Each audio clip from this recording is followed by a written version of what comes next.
Hola.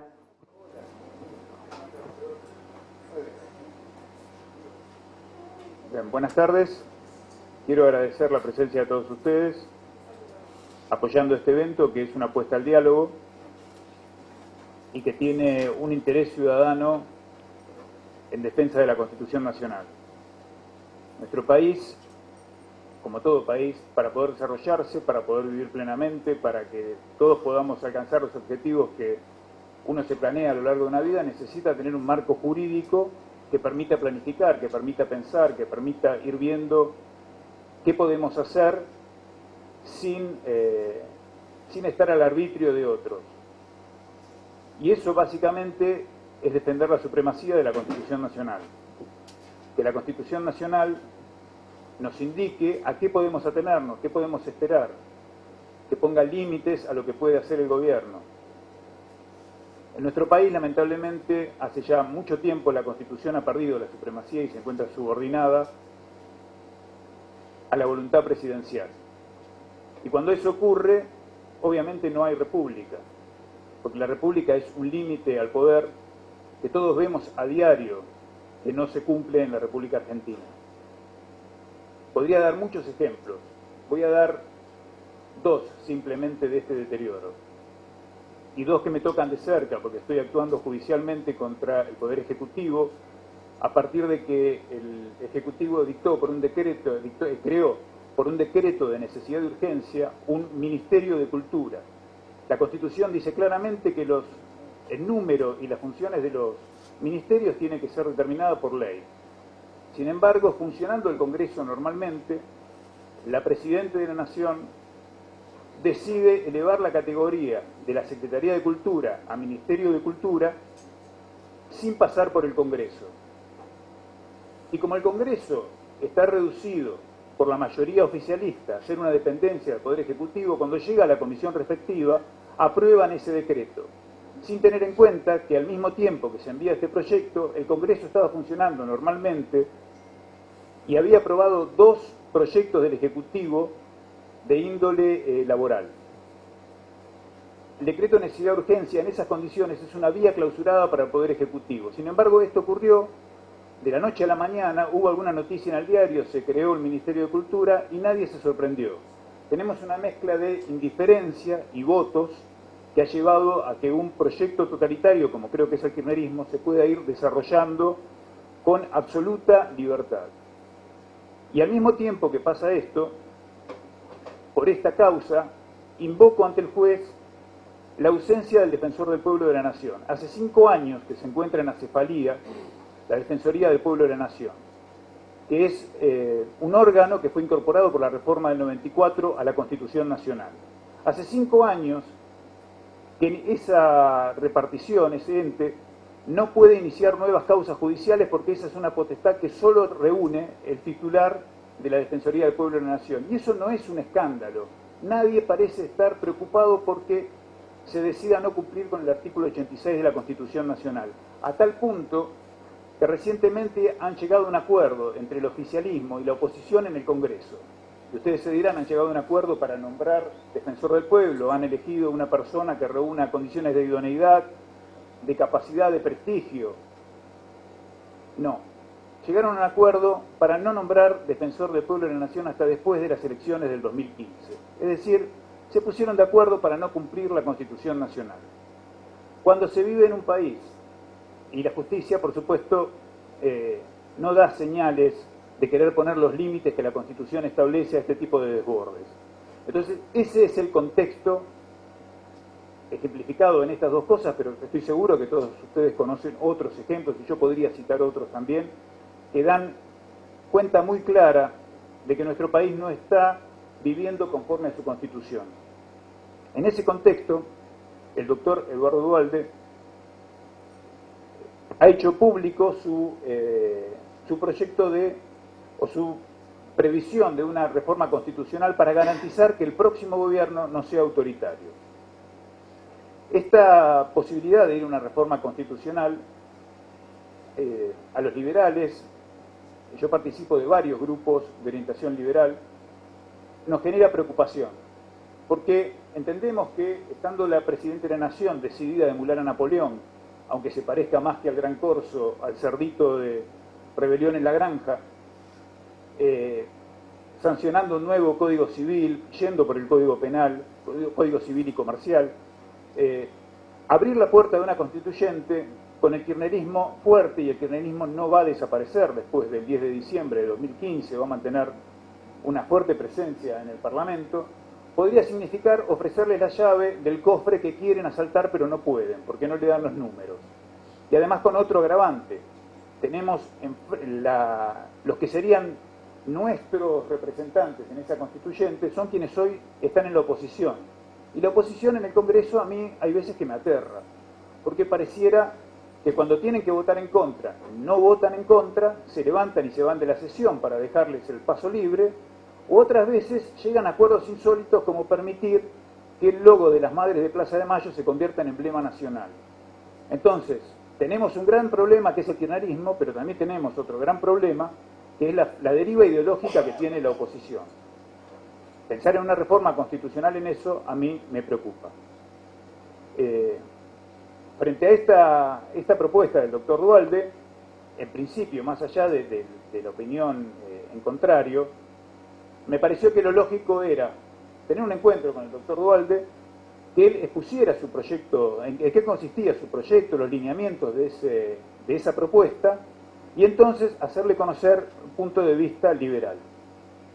El doctor Duhalde es un hombre de diálogo al que yo respeto y aprecio por dos razones principales. La primera, porque fue presidente de la Nación durante la peor crisis que tuvo la democracia argentina. En un momento donde, con aciertos y errores, contribuyó a darle viabilidad al país. Por supuesto, caben distintas opiniones, pero cuando la historia es aquí ahora hay que tomar decisiones, y yo creo que el doctor Duhalde tomó las decisiones que le permitieron al país volver a encarrilarse, cuando muchos incluso hablaban de guerra civil, y yo recuerdo haber escrito un tiempo atrás, y en esa época circuló bastante, en la revista de la Escuela Nacional de Inteligencia, un ensayo sobre guerra civil molecular. Es decir, la violencia que estaba enquistada en la sociedad era muy fuerte en ese momento, y yo creo que el gran mérito del doctor Duhalde en su presidencia fue haber superado ese enfrentamiento entre los argentinos, no permitir que se llegue a ese enfrentamiento. Y la otra razón por la que lo aprecio y respeto es porque el doctor Duhalde exhibe sus ideas públicamente. Uno sabe lo que piensa, lo dice y además lo escribe en sus libros. Y eso es algo que valoro especialmente porque hay muchos políticos que no sé cómo piensan y no sé qué puedo esperar de ellos. Así que, hecha la propuesta, el doctor Duhalde la aceptó de inmediato. Íbamos a hacer esto primero en Vicente López.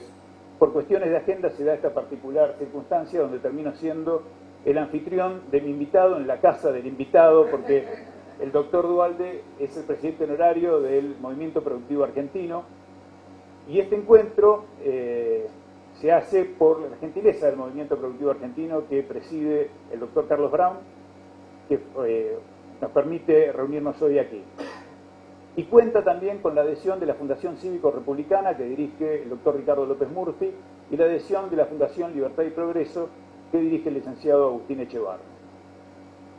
Como la trayectoria del doctor Duhalde me exime de mayores presentaciones y sin prólogo, siguiendo la pauta del blog, que es: quiero que mis convicciones sean auténticas, que sean puestas a prueba por las razones del otro y por las dudas propias.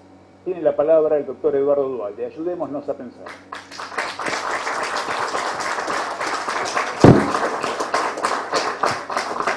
Vamos a ver si queda. No lo veo, por favor. Bueno, gracias. Gracias primero por venir. En realidad este lugar, donde ustedes están, tiene una historia que la voy a relatar brevemente. Algunos de los amigos y compañeros que aquí están, que no son tantos las caras que conozco, lo conocen, pero se lo quiero contar. Año 2000, fines del año 2000. En mi criterio, ya 2 años antes,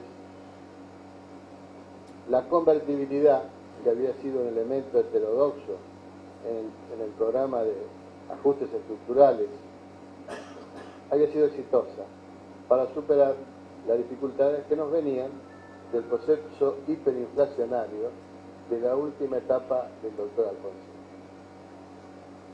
En mi criterio, siendo gobernador de la provincia de Buenos Aires, la provincia más productiva de Argentina, comencé a advertir que los sectores productivos de la provincia, sea del campo, de la ciudad y de los servicios, comenzaban a tener serias dificultades. Sobre todo la gente de campo. Ustedes saben, la gente de campo sufre mucho cuando no puede pagar los impuestos. Típico del hombre de campo, quiere pagar. Y veíamos que el banco no podía pagar, el banco de la provincia. Las empresas, obviamente, empezaron a quejarse. Y eso que había sido virtuoso en mi criterio, yo sé que hay otras opiniones, pero reitero el tema de la convertibilidad, comenzaba para mí a ser muy negativa. En ese momento el presidente Menem, que sabía que le quedaba poco tiempo de gobierno, de presidente, habrá pensado, imagino yo, él sabía porque era un hombre muy inteligente, en mi criterio también, que la cosa no andaba, pero que la arregle que viene. Algo parecido a lo que está pasando actualmente. La historia se repite. Que la arreglen que viene. Bueno, yo me opuse, año 97, y planteé el agotamiento del modelo, cosa que horrorizó al gobierno nacional y a muchos peronistas, hombres de mi partido, y a otras personas. Claro, que un gobernador dijera que estaba agotada la convertibilidad cuando el 75% de la gente estaba de acuerdo, era temerario. Bueno, yo estaba convencido de ello. Creía que si seguíamos así, la situación iba a empeorarse día a día. Y bueno, y una cultura, en mi criterio, financiera, especulativa, rentística y usurera que funcionaba en la época en que con una convertibilidad pagábamos 15% de intereses en dólares. Iba a terminar agotando a los sectores productivos. Y era mi convicción. A fin del 2000 nos invita la gente del campo y de la industria y de los servicios a despedir el año. Entre los invitados estaba el doctor Raúl Alfonsín y yo, que nos sentaron uno al lado de otro. Los dos coincidíamos que la situación se iba a poner cada vez peor y que algo había que hacer. ¿Y qué hacemos y qué no hacemos?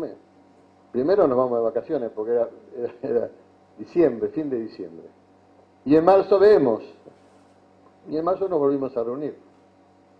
En ese tiempo éramos candidatos a senadores los dos, él por la Unión Cívica Radical y yo por el peronismo, pero no nos interesaba eso, nos interesaba qué podíamos hacer para ayudar al gobierno que habíamos elegido para salir de su compromiso de mantener la convertibilidad por 10 años. Ya convencidos de que la situación se iba a poner cada vez peor. Bueno, vino marzo, vino abril, y decidimos crear este lugar donde ustedes se encuentran hoy. Lo llamamos Movimiento Productivo Argentino. Lo creamos con el 60% de empresarios del campo, de la ciudad y de los servicios, y un 40% de políticos de distintos partidos, pero con mayoría radical, pero no cualquier radicalismo, desarrollistas. El doctor Alfonsín se ocupó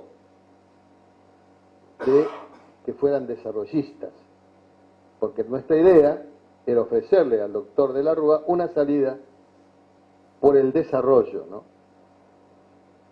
Y trabajamos en este mismo lugar. A él no le importó que yo fuera el presidente, no tanto ser mi opositor en la elección que se aproximaba. No le importaba al doctor Alfonsín eso, le importaba ver que el país estaba cada día con mayores dificultades Él me relataba que sus economistas, igual que los nuestros, decían que no se llegaba a fin de año, y que si llegábamos a fin de año no llegábamos a marzo. Y en el mes de julio terminamos la tarea entre un grupo de 7 o 8 especialistas para llevarle al doctor de la Rúa una salida distinta a la que él estaba convencido o que se había comprometido. Bueno, en esa carta que la llevó el que era intendente de San Isidro, Melchor Pose, le decíamos que la salida o el aterrizaje suave de la convertibilidad debía haber sido en el año 97 aproximadamente. Que ahora la salida era riesgosa, era un aterrizaje con riesgo, pero que estábamos dispuestos a estar en el avión con él, si decidía tomar las medidas que había que tomar. Y le agregábamos sectores muy importantes del gremialismo argentino en el que se encontraba entre ellos Moyano, Venegas y otros dirigentes. Había que cambiar. Ya los trabajadores advertían también que si bien la gente en general creía que se quedaba con el recuerdo de la hiperinflación y que la convertibilidad nos había ayudado a salir, no advertían, no tienen por qué advertirlo, que la situación empeoraba día a día. Bueno, le llevamos esa carta, se la llevó, como antes dije, el intendente de San Isidro, Melchor Pose, y la única respuesta del doctor de la Rúa fue convocar al doctor Menem para iniciar el diálogo político. Ya la situación se tornaba cada día más difícil.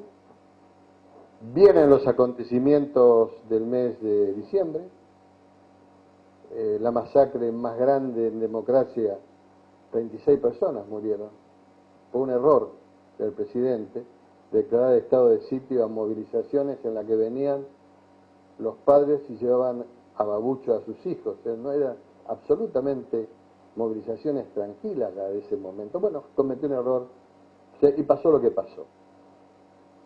Termino contándoles lo que es el lugar donde se encuentran. A partir de allí, trabajamos acá, que alguna vez nos acompañó Ariel, en consensos, en acuerdos, buscando políticas de Estado. 4 o 5 años trabajamos. La única que prosperaron, que fue acá, fueron las 5 presidentes de ex secretario de Energía. Hicimos una política que nos pusimos todos de acuerdo, una política de Estado en torno a la energía que era sustancialmente distinta a la que llevó al país a estas dificultades enormes que tenemos en materia de energía. Y después 6 o 7 aspectos más que también nos pusimos de acuerdo, inclusive fijamos un día en que nos reuníamos todos. Iban a venir los presidentes de esa época, los candidatos de esa época, a reunirnos en un hotel céntrico. Habíamos decidido que las 5 primeras hileras fueran jóvenes representantes de todas las fuerzas políticas. Una buena organización, estaban por supuesto los sectores productivos. Y un día antes de esa reunión que íbamos a hacer para acordar las políticas de Estado, un acontecimiento luctuoso que fue la del Parque Iberoamericano, Indoamericano, que murieron 3 personas, echó todo a perder. Porque ya empezaron, no, mirá, que tiene algo que ver Macri, que no tiene que ver, que yo no voy. Y ese esfuerzo de 4 años era muy débil como esfuerzo, evidentemente, porque después no se pudo concretar esos acuerdos, que nos llevó a trabajar muchísimo, bueno, muchísimo acá en este lugar que ustedes ven. Ahora vuelvo al tema que me plantea esta pelea que tenemos a muerte con Ariel, que no sé cómo va a terminar, esto va a terminar mal. Yo tengo una idea. Conste que lo amenazó. Sí, lo amenacé. Que conste que me filme. Bueno, el tema es que yo estoy convencido que no estoy convencido. El autoritarismo es cosa del pasado. Es cosa del pasado. Tenemos la costumbre, y muchos dirigentes tienen la costumbre, de estudiar o analizar los periodos históricos sin una palabra que le dijiste 3 veces, Ariel, sin el contexto, sin contextuarlo. Por eso, por ejemplo, critican a la generación del 80, que en mi criterio fue la que creó el país, la que le dio marcha al país, la que impulsó el país, porque parece que eran oligarcas, una oligarquía. Yo me pregunto, ¿qué otra cosa había en el mundo? ¿Había algo mejor que las oligarquías? ¿Era mejor la oligarquía americana, esclavista? ¿Qué era mejor? ¿Los autoritarismos de todo el mundo? En el contexto de la época no había cosas mejores. Gobernaban las oligarquías o cosas peores. Y yo afirmo, convencido, de que tuvimos una de las oligarquías más progresistas, por lo menos de América. No le saco lo de oligarquía, pero fueron de las más progresistas. Con los defectos que tenían y que después quisieron quedarse de prepo, como pasó en todo el mundo. Los que tomaban el poder después se querían quedar. Pero el impulso inicial tuvimos, en mi criterio, en el contexto de la época, una oligarquía muy preparada. Después después de la Revolución Rusa vinieron la etapa de los autoritarismos en el mundo. Acá, tanto el gobierno del Peludo, del radical, como el peronista, fueron ejemplos de autoritarismo, claro, ejemplo de autoritarismo. Se miraba de soslayo el funcionamiento de la República y de la democracia. Era la época, era el tiempo.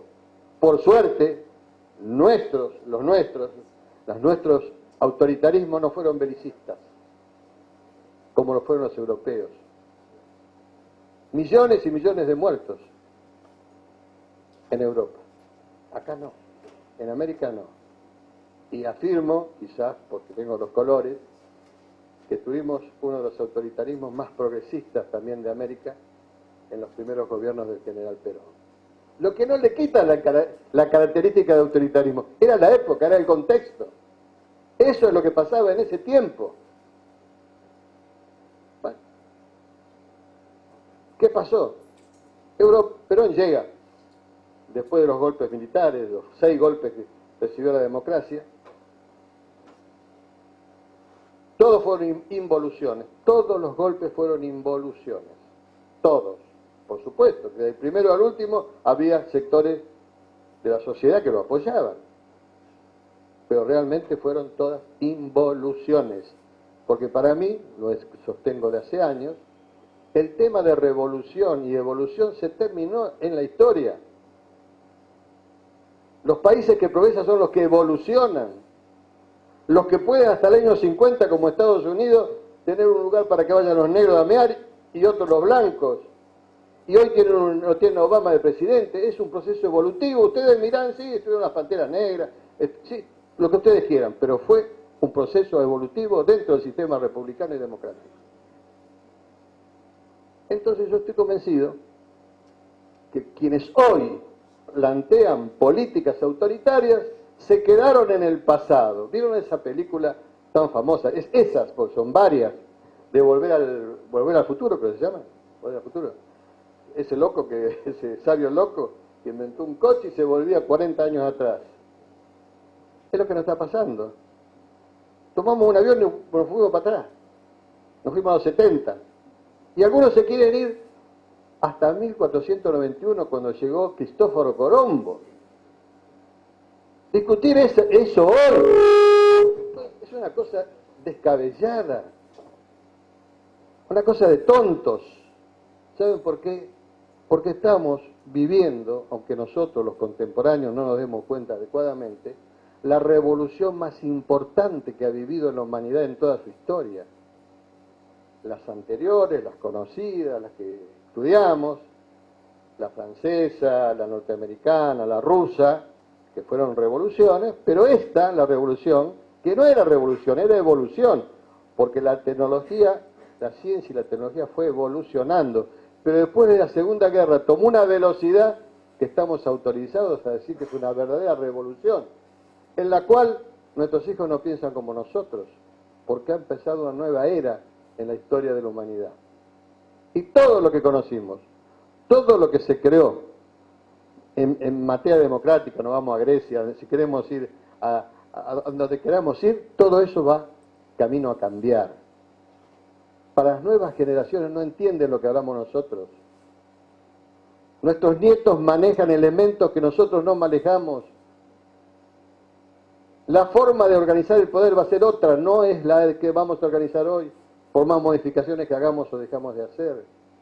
¿En cuánto tiempo tardarán para que votemos en nuestra casa con nuestro ordenador personal, con nuestra impresión digital? ¿Cuánto tiempo tardaremos? ¿5, 10, 15, 20 años?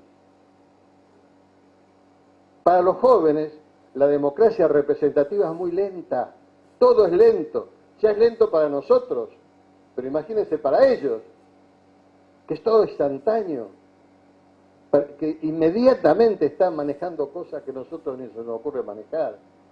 Hace 40 años o 35 años, cuando se me ocurría ser predicador, no religioso ni político, sino de las cuestiones de valores, me acuerdo que en ese tiempo dividía el auditorio. Digo, acá están lo de las viejas generaciones, acá están las nuevas generaciones. Y empezaba a decir cosas que causaba gracia en ese momento, que lo único que había era un videograbador, no había más cosas que esa, ¿no? Y entonces yo decía que los viejos, los que estaban de este lado, cuando lo único que aprendían del videograbador, que había un botón que decía play, otro que decía stop, y los más avanzados de los viejas generaciones sabían que había otro botón que decía jet, para poner otra película. Cualquier otra cosa que le pasara a nuestro televisor, teníamos que llamar al enano sabio, que estaba de este lado, y sabían todo. Ya en ese tiempo comenzó a ver que había una nueva generación que nos convertía en padres prehistóricos de hijos modernos, de hijos que están impulsando, y después ni les digo los nietos nuestros, ni les cuento. Pero siempre hay peros. Así como son hábiles para manejar los elementos de la ciencia y la tecnología, son inhábiles para manejar valores y sentimientos y la responsabilidad es de nuestra generación.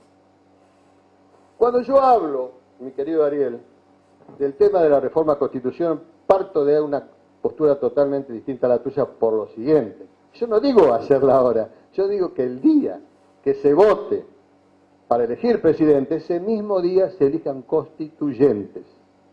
No tengo ninguna duda, si alguno la tiene, bueno, pues pondrá, que la enorme mayoría de los argentinos, superando un 65%, no está de acuerdo con este gobierno y no quiere que el próximo presidente sea autoritario. Tenemos que eliminar de la Constitución Nacional todas aquellas posibilidades que una persona, el próximo presidente, aunque lo quiera hacer, aunque lo intente, no pueda ser autoritario. Y esto en mi criterio puede estar reflejado en la Constitución Nacional. Pero también le digo a Ariel que no es cuestión de vida o muerte. No pasa nada si no la reformamos, pero si hacemos otras cosas.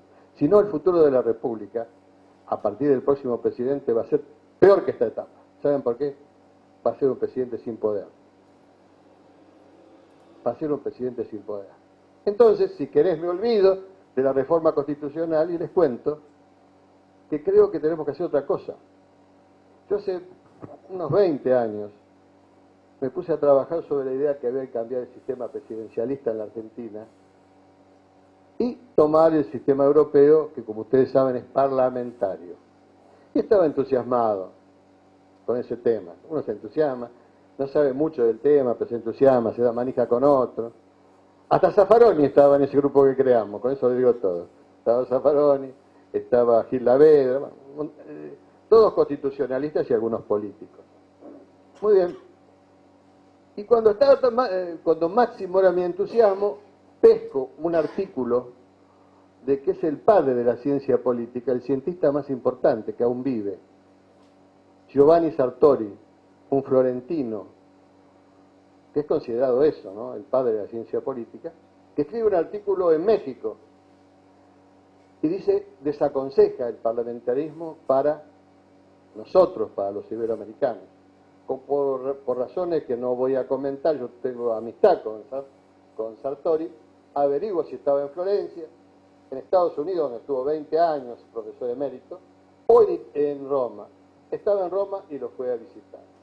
En media hora me convenció de que yo estaba equivocado, que no estábamos preparados para el parlamentarismo. Pero me dijo que tenemos que tener un presidencialismo que tome alguna de las institutos del parlamentarismo. Por ejemplo, revocación de mandatos, como sugerencia. Me decía, mire, si nosotros, si un presidente es elegido en primera vuelta por 46%, y en la segunda vuelta saca menos de la mitad, hay que llamar a elecciones de nuevo. Una sugerencia. Pero me dio otra sugerencia que me sirvió en las épocas difíciles de la Argentina cuando el país estaba en llamas, que es la idea de la coalición. En el sistema parlamentario, ganás una elección con el 40%, pero no sos gobierno, necesitas más de 50%. Entonces tenés que formar gobierno y para ello tenés que coaligarte, que buscar otros partidos con el que hagas mayoría en las cámaras para poder gobernar. Si no, hay que llamar elecciones de nuevo, ¿no? Y a mí me quedó eso grabado y me tocó hacer un gobierno parlamentario de facto, que muchos, obviamente, algún periodista lo sabe o lo ha dicho, algunos estudiosos también. A mí me toca hacer un gobierno de coalición de hecho, de facto. Claro, fue así. Yo no quería asumir la presidencia. Me costó, personalmente, con el doctor Alfonsín, que bajara 16 diputados para que eligieran a Rodríguez Sá, con el que yo tenía mucha confianza, porque para mí fue un muy buen gobernador, uno de los mejores gobernadores de las últimas décadas. Gobernador Adolfo Rodríguez Sá. Bueno, pasó lo que pasó, se pasó una semana sin dormir, un ataque de pánico, se fue. Y quedó. Ya era una... yo tenía miedo, como teníamos miedo todos, pero ya era algo que ya no podía negarme. Pero lo fui a ver, me digo, mira Raúl, vamos a hacer gobierno juntos. Yo necesito ministros radicales, necesito una Cámara de Diputados donde tengo minoría, que estemos coaligados, que nos comprometamos a hacer tal cosa. Y yo también voy a elegir como ministros a gente del Parlamento. Nadie entiende por qué hubo tanta gente del Parlamento en mi gobierno, porque fue un gobierno parlamentario de hecho. Un gobierno parlamentario de hecho. Entonces la idea mía de hoy es la siguiente.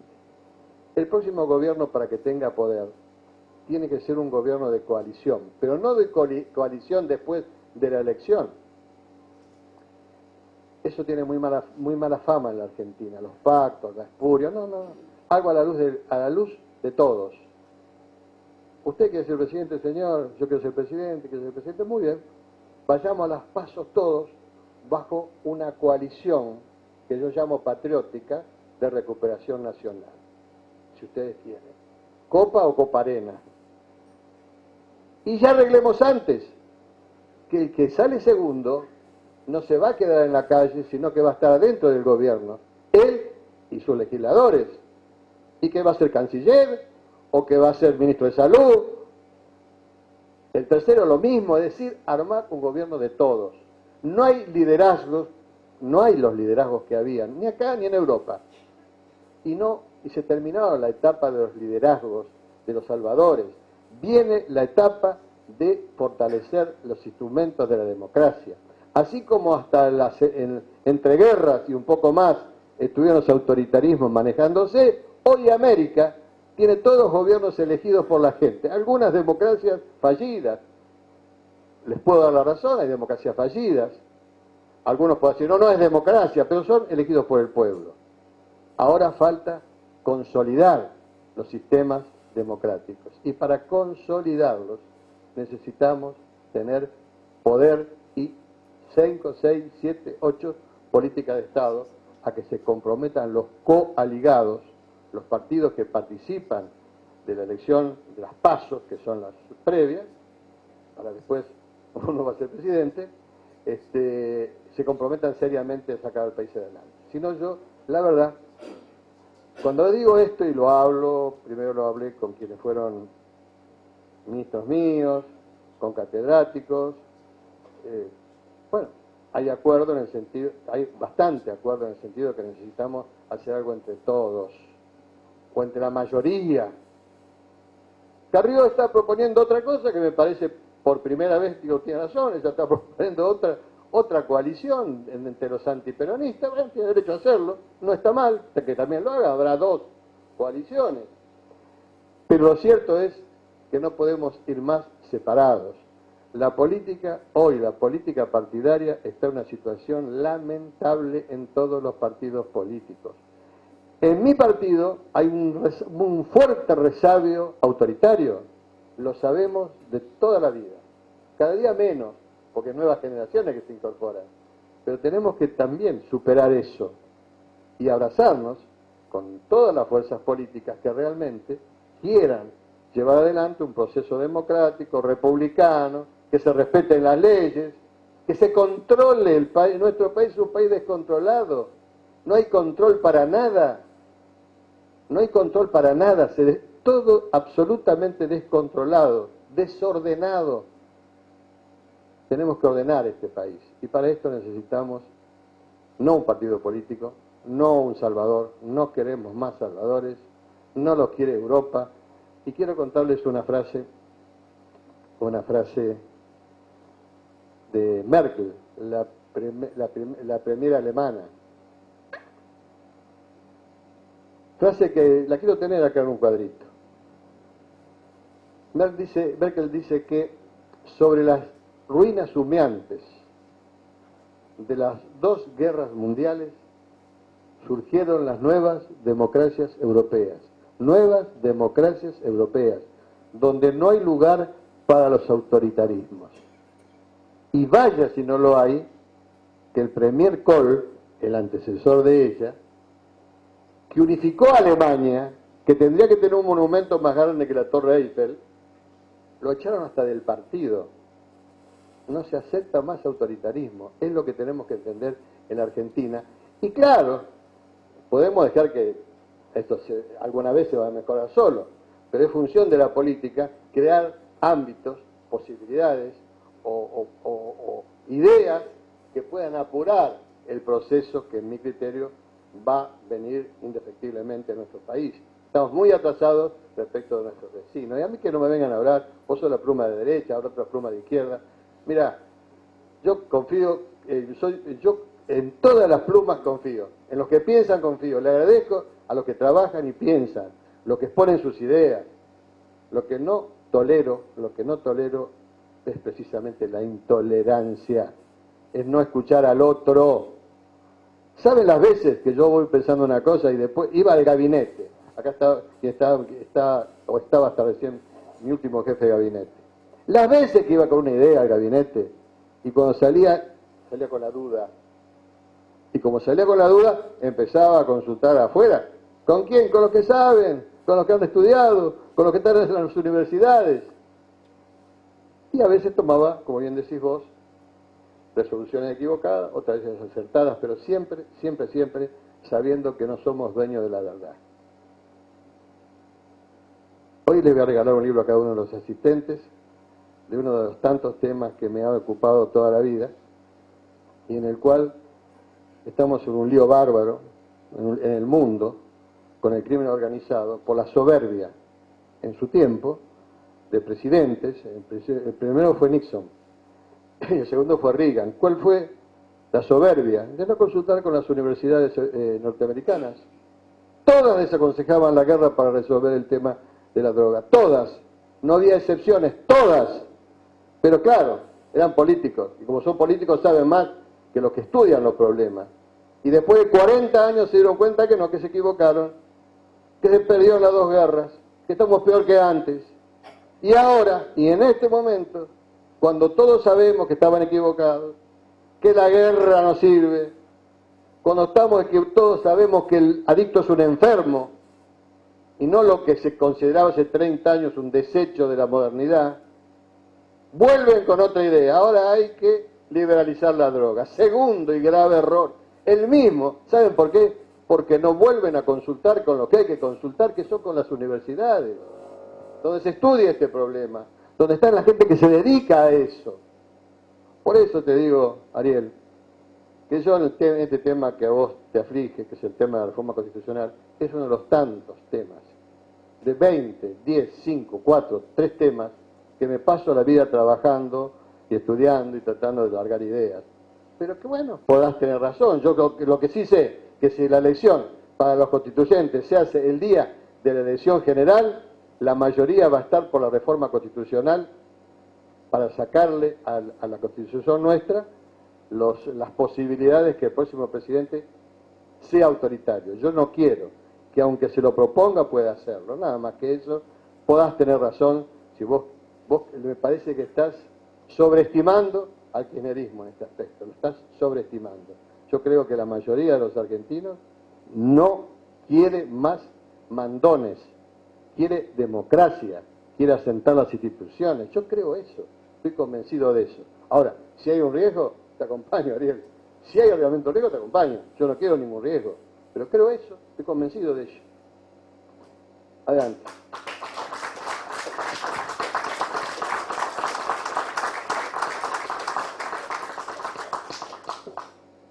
Hay algo que se dijo recién, yo comparto plenamente, el tema de la intolerancia que está ahí en el país.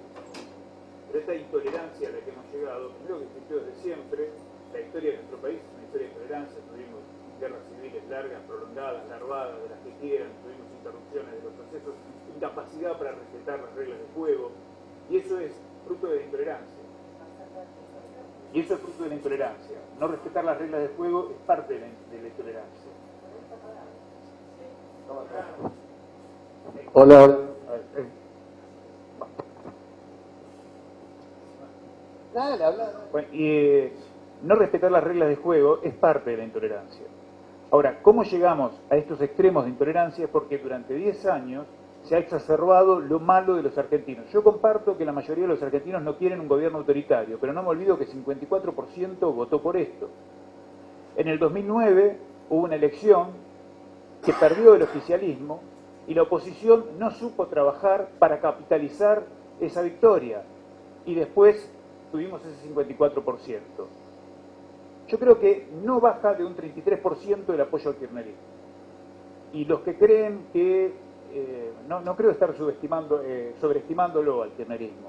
Yo comparto algo que dice Nicolás Márquez. Hay muertos a los que conviene seguir matando después de muertos. El kirchnerismo, yo quiero el certificado de función, una estaca en el corazón y cortar la cabeza. Y después hablamos del kirchnerismo muerto. Mientras tanto son un riesgo. Y esta intolerancia que ellos han creado, hay muchas frases que la registran y que a mí también me hacen cuestionar qué entendemos los argentinos, que si bien queremos democracia, la república es un sistema que no necesita héroes, es un sistema de ciudadanos.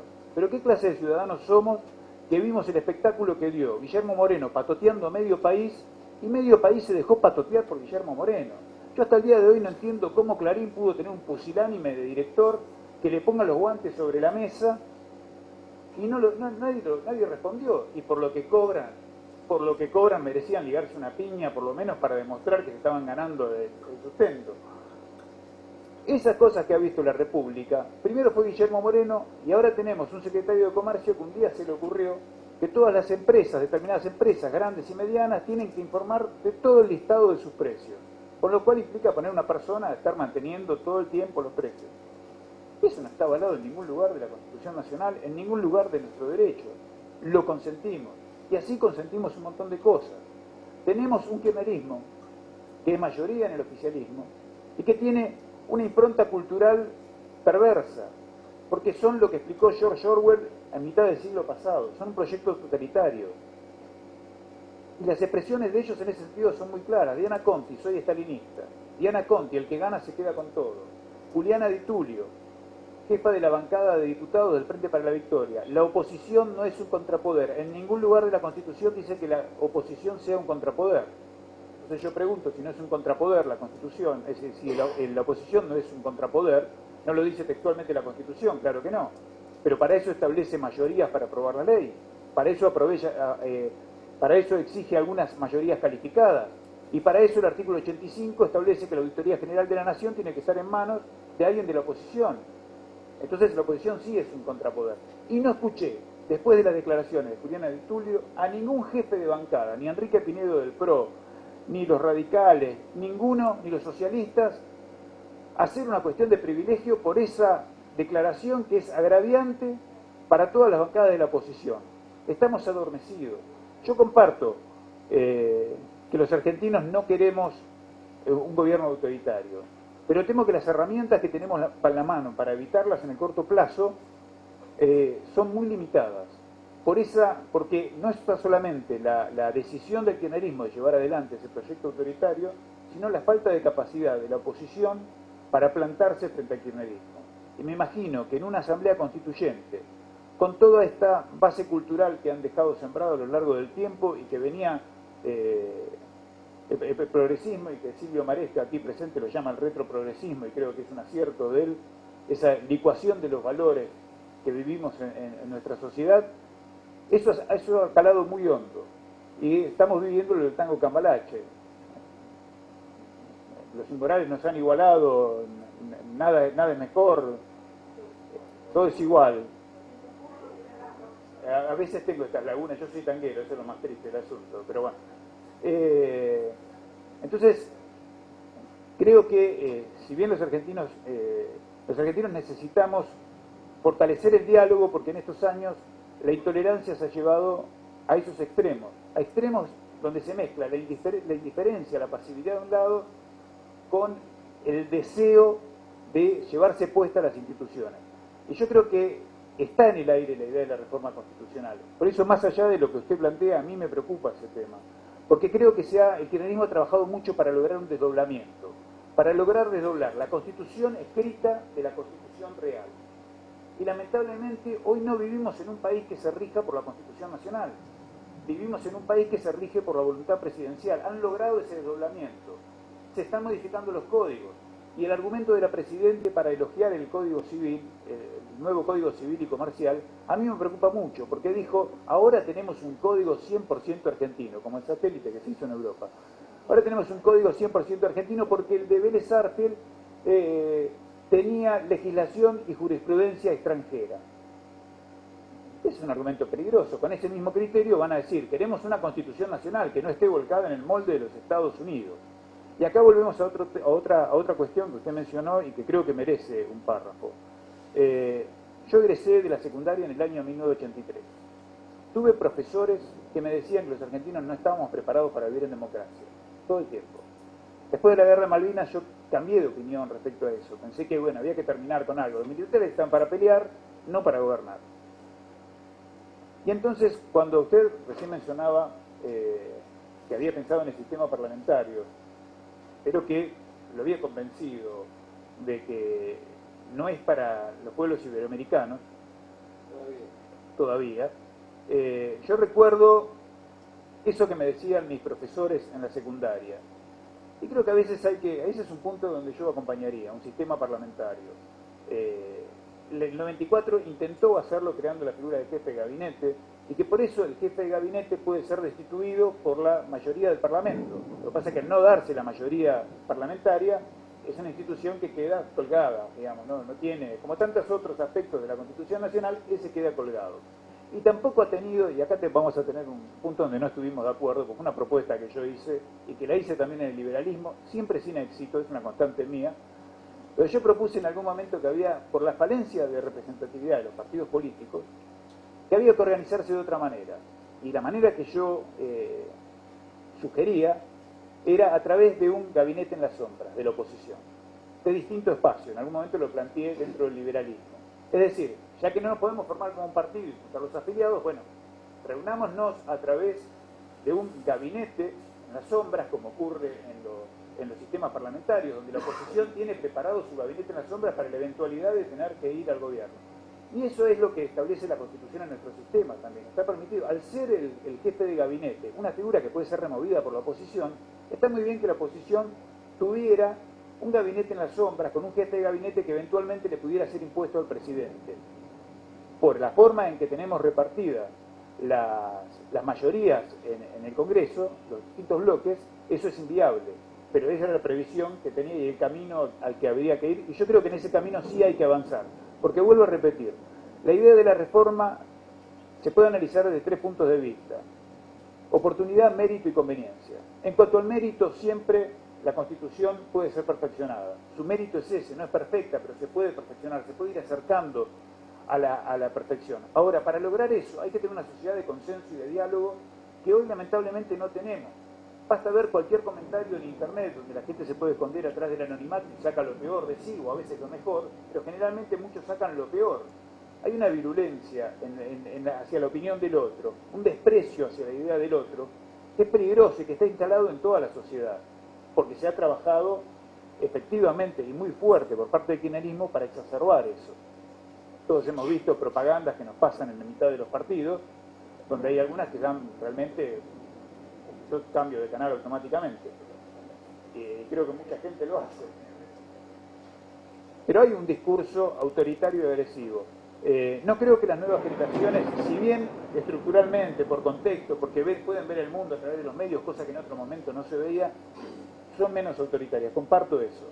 Pero creo que también que este gobierno ha logrado, dentro del peronismo, introducir una dialéctica marxista de amigo-enemigo, una idea de subordinación al líder absoluta. Somos muy parecidos a Venezuela. No es que vamos camino a ser Venezuela, somos muy parecidos a Venezuela, hoy estamos en una situación parecida. Queremos creer que no, pero somos muy parecidos a Venezuela, y después de Venezuela está Cuba, y después de Cuba está Corea del Norte. Y recuerdo el caso de Cuba, porque no toda América es democrática. Cuba es una dictadura, de las más rancias, y sin embargo está ahí, parece ser intocable. Porque el progresismo en general considera que la revolución comunista, la revolución castrista, fue positiva. Y se olvidan que esa revolución atacó a nuestro país. Y la atacó con las armas en los 70. Y se olvidan que ahí vive gente. Pero sin embargo, para los adalides de los derechos humanos, los cubanos son una suerte de subhumanos que no pueden elegir su destino, que no tienen derecho, ni siquiera, y a veces, para tratar de reivindicarse como personas, prefieren subirse a una balsa y enfrentarse a los tiburones, tratando de llegar a un lugar donde puedan ser libres, que quedarse bajo la dictadura castrista. Por supuesto, es muy difícil. Hay gente que dice, ¿por qué no se rebelan los cubanos? Si vos naciste y te criaste en un régimen que te adoctrina permanentemente y encima estás encerrado geográficamente, es muy difícil que te puedas plantar pidiendo una reforma. Los gobiernos de Latinoamérica toleran a Cuba. Y por si alguien lo olvidó, el cuadro de Che Guevara está colgado en la Casa Rosada, lo cual a mí me parece una afrenta. Sí. En primer lugar, el tema de Cuba y el tema de China. De China. Es ridículo tener cercado a Cuba y que China sea el banquero de Estados Unidos. Es ridículo. Es el mismo sistema. Exactamente el mismo sistema. Por eso, la tolerancia que vos pedís, yo también te pido a vos en este momento, entender las cosmovisiones distintas. Para nuestra cosmovisión, para nuestra cultura, es exactamente como lo decís vos. Pero vos tenés que saber que hay otras culturas, hay otras cosmovisiones, que para nosotros son retrógradas, para nosotros. Pero nosotros no podemos admitir, yo no puedo admitir personalmente, que Estados Unidos tenga esa actitud con Cuba y no la tenga con China, porque es exactamente lo mismo, exactamente lo mismo. Entonces, esa doble estándar de análisis que tiene que ver con los países comunistas, son todos iguales los países comunistas, no hay diferencia entre ellos.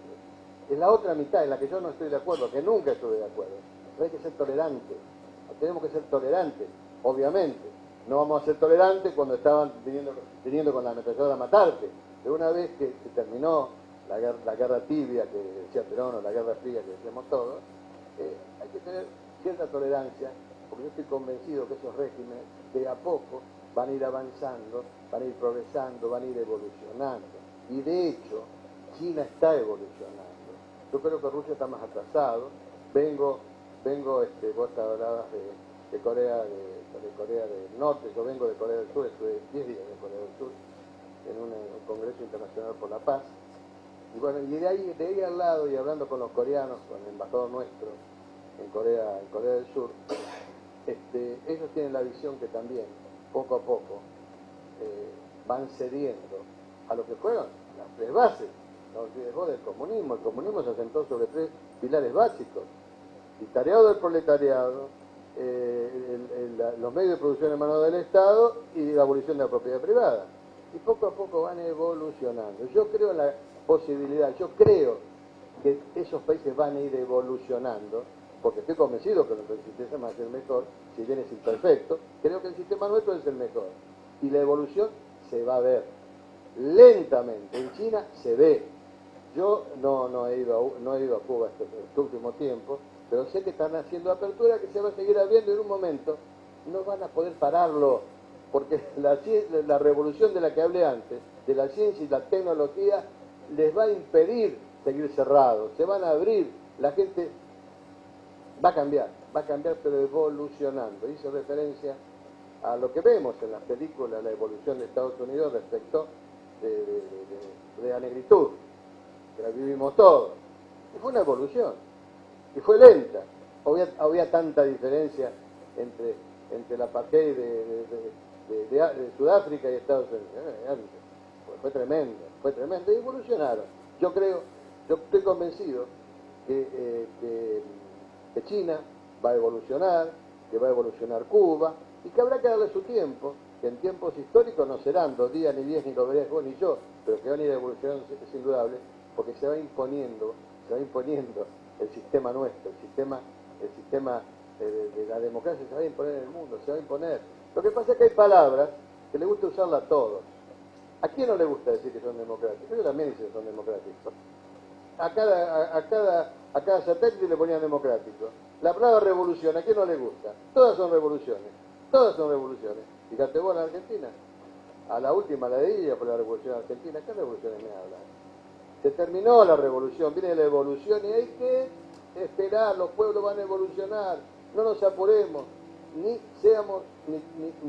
tengamos el defecto que criticamos, seamos tolerantes con las ideas erróneas para nosotros, porque, reitero, tienen otra cosmovisión totalmente distinta a la nuestra. Pero ¿por qué pensar que no van a evolucionar? Yo veo que están evolucionando, yo veo que China está evolucionando, y con la evolución de China van a evolucionar muchísimos países que hoy están en situaciones que para nosotros, no quizás para ellos, para nosotros son posiciones absolutamente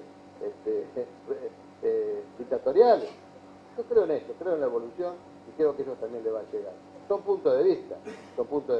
Yo no lo acepto, que Estados Unidos tenga esta actitud con China y una totalmente distinta con Cuba, porque le ha hecho un beneficio a Cuba, porque el tener a Cuba como la tiene a Cuba hace no sé cuántos años, benefició al sistema de China.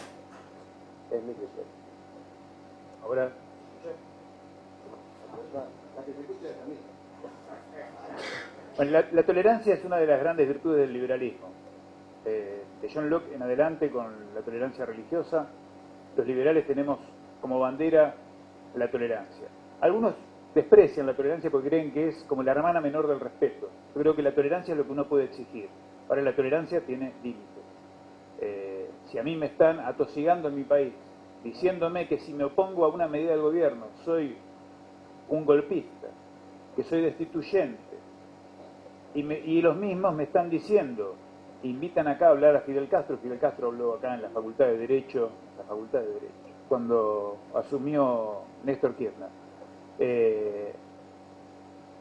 Me restriegan por la cara de que eso es una revolución, que eso es un gobierno popular. Mi tolerancia tiene un límite. Yo cuestiono la política de Estados Unidos hacia Cuba. Creo que han contribuido a fortalecer el régimen en lugar de dañarlo. Pero eso no quita que vea lo que está pasando acá en mi país. Cuba tiene una influencia cultural en la Argentina enorme, por distintas razones. Porque el Che había nacido acá, y el Che es un personaje que, así como conoció a Fidel Castro y se hizo comunista, unos años antes hubiera conocido en Berlín a Hitler y hubiera sido nazi, hubiera sido el ministro argentino de la Gestapo. Era un aventurero que buscaba acción, no era el tipo sano que venden en las remeras, esas remeras que se suelen ver por todos lados y que si uno se pone una remera de otro personaje va preso, pero parece que llevar la remera de un asesino de masas no genera escudo. Entonces creo que la postura de Cuba hacia nuestro país, de la dictadura castrista, ha sido siempre muy agresiva. Tolerar nosotros, cuando un gobierno nos enrostra eso y nos acusa a nosotros de pretender volver al pasado, porque acá todo el que critica quiere volver al pasado. Entonces, por supuesto, la política de Estados Unidos con Cuba, Estados Unidos tiene tradicionalmente una política exterior pifia 2 de 3. Pero acá empieza la pelea. La discusión es otra. La discusión es la tolerancia a las cosmovisiones distintas que hay en el mundo. Eso es lo que yo hablo. De tolerar eso, porque estoy convencido de la evolución. Estoy convencido que se dieron cuenta que con la revolución no van más. Eso está claro en China. Eso está claro en China, pero China es muy distinto a Cuba en este sentido. China es un gigante económico. Cuba es un parásito. Cuba parasita hoy, encontraron en Chávez, algunos comparan a Chávez con Perón, hoy hablábamos, y yo voy a decir algo en favor de Perón. Perón jamás le hubiera entregado las Fuerzas Armadas de su país, los hubiera convertido en esbirros de otro país. Hoy, alguna vez le escribí una carta al embajador venezolano y al final le decía que no lo llamaba por su rango, era general, porque en Venezuela generales solamente los cubanos. Perón nunca hubiera hecho una cosa así, nunca hubiera entregado las Fuerzas Armadas a un país extranjero como hizo Chávez con Venezuela. Chávez le entregó Venezuela a Cuba. Cuba parasita a espaldas de Venezuela. Entonces, para mantenerse ahí, se mantiene cerrado sobre su población y ahí no hay ninguna evolución. Hay una tolerancia excesiva, hay un enamoramiento residual de la Argentina o de muchos sectores de progresismo de la Argentina con la imagen de Cuba, con la mítica del guerrillero, Sierra Grande. Parece que, pero Cuba está estancado. Cualquiera con una foto de Cuba no ve el día después de que cayó Castro. O sea, no ve una evolución a partir de ahí. El día que cayó Batista. Lo que ve ahí es una postal de ese día, pero no hubo ninguna evolución. Tiempo al tiempo. Yo lo que digo, primero le quiero preguntar a ustedes si saben cuál fue la primera consigna subversiva. ¿Sabes? La primera, lo sabes si lo calla para que lo valga, no sé. La primera consigna subversiva que aparecieron en la colonia, en la colonia argentina, en 1800, 1810, 1806, no me acuerdo, 1807. ¿Saben cuál fue la primera consigna subversiva que apareció en todas las paredes de la capital federal, de la colonia? ¿Saben cuál fue? ¿No saben? Se cumplían años de la Revolución Francesa. Entonces, le echaron la culpa a Liniers de las consignas. La consigna subversiva fue libertad, una sola palabra, pintada en negro en algunos lados, en rojo en otros. Libertad. Es una linda anécdota, ¿no es cierto? Una anécdota, porque no la había hecho Liniers, la había hecho un panadero francés. Un panadero francés. La idea de la libertad está consustanciada en Argentina, siempre lo estuvo. Hubo épocas, con la evolución hacia regímenes, como lo planteé antes, a regímenes de privilegio, los primeros, los populares después.